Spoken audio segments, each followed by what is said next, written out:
Alright, hello guys. Today we're going to be talking about a system very similar to the one a couple of days ago as far as snowfall in the Tug Hill and northern New Hampshire area. Before we get started with the video, I would ask that you would subscribe if you do like weather content, and also like the video if you do like the video. Let's get right into it.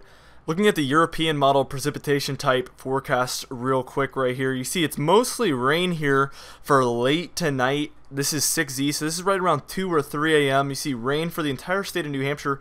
A little bit of mixing there in the Berlin, New Hampshire area and the northern Vermont area. Also, Tug Hill getting a little bit of snow there. But as we move on a little bit to 12Z, so this is more like 8 a.m., you see there's some lingering snow there in the Berlin area and north of the White Mountains, as well as some of Maine and Vermont getting in on some of that. So that's really what we're looking at here as far as this system goes. Here is, again, 6Z Tuesday. Here's the FV3 GFS, and the GFS likes to make a lot more of this system than the European does. So we're going to take both into account. You see a lot of Maine, a lot of interior Maine getting involved in some of that snowfall, a lot more of Vermont, the Tug Hill completely covered, and most of northern New Hampshire north of the White Mountains getting in on that snow. That was the FV3 GFS. Here's the normal GFS, pretty similar, a little bit more conservative, but not really. So here's the snow total for the FV3 GFS. You see a lot of these areas getting at least a little bit of accumulation.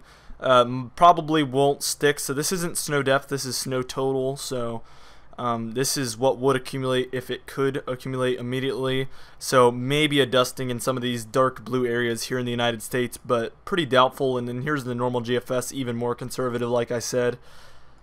And then here's my forecast here for mountain snow tonight, valid October 16th. So that date on the top right, by the way, is now valid by date, not the actual forecast date. So it used to be I would put like October 15th since it's October 15th, but now I'm putting the actual date where you could be like, okay, was this forecast wrong or right? Because all of this that I'm forecasting is before the 16th, or you will be able to tell on the 16th, because obviously tomorrow is the 16th. Sorry if that was confusing.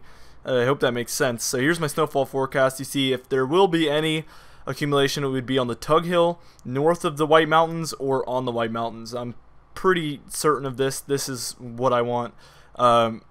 This is really what it looks like is going to happen here. So a little bit smaller than the event we had a couple days ago, but nonetheless, these events are getting a lot more common, and we're going to start forecasting a lot more of these coming up very soon as we see these troughs move into the east. Anyway, I hope you guys have a great night tonight. See you guys later.